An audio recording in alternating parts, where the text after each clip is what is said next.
We are back today finding roots, but now by other methods, not just graphing.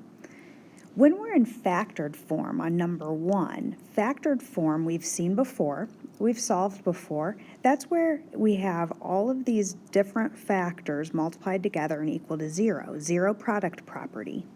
The zero product property tells us that if we take each factor, I have a factor of x, 3x plus 2, and x minus 3. If I take each factor and set them equal to 0, I can solve and get a root. So x equals 0 is one root. If I set 3x plus 2 equal to 0, then I solve and get x is equal to negative 2/3, and that's another root. And if I set x minus 3 equal to 0, I solve and get x equals 3 is a third root. Now if I graph, I would see that those three numbers, 0, negative 2/3, and 3, are also the x-intercepts. But in factored form, I think it's somewhat easier to set each one equal to 0 and solve that way algebraically. Excuse me. The second one is in general form. And in general form, you'll see that by graphing it, you don't always get really nice x-intercepts. Excuse me. But we can find any kind of root using the quadratic formula. You did that a couple of weeks ago. Use the quadratic formula. If I use the quadratic formula to solve, that is negative b plus or minus the square root of b squared minus 4ac all over 2a.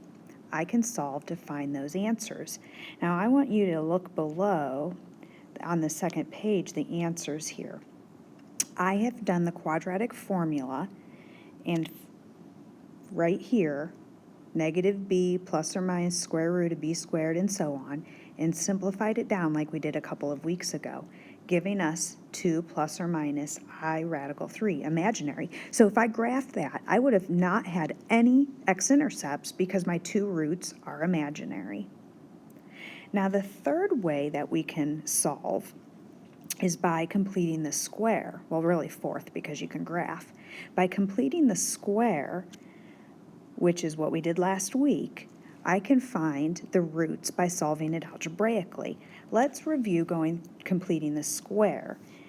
If I look down again to that answer key, I went through the process of completing the square here and put it into vertex form. Here was my vertex form completing the square.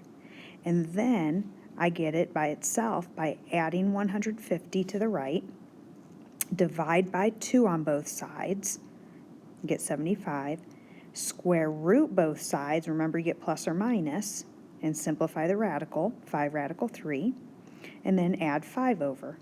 That's where those two answers come from. So if I had graphed this, I would have had two crazy decimals for my zeros, finding the roots, but completing the square, or I could do the quadratic formula also, but I asked you to do it by completing the square. I can find those two solutions. So I have completing the square here, which we've done and then solved. I have quadratic formula, put in the quadratic formula and solve. Or if I'm in factored form, I set each one equal to 0 to solve. So you give that a try for your assignment.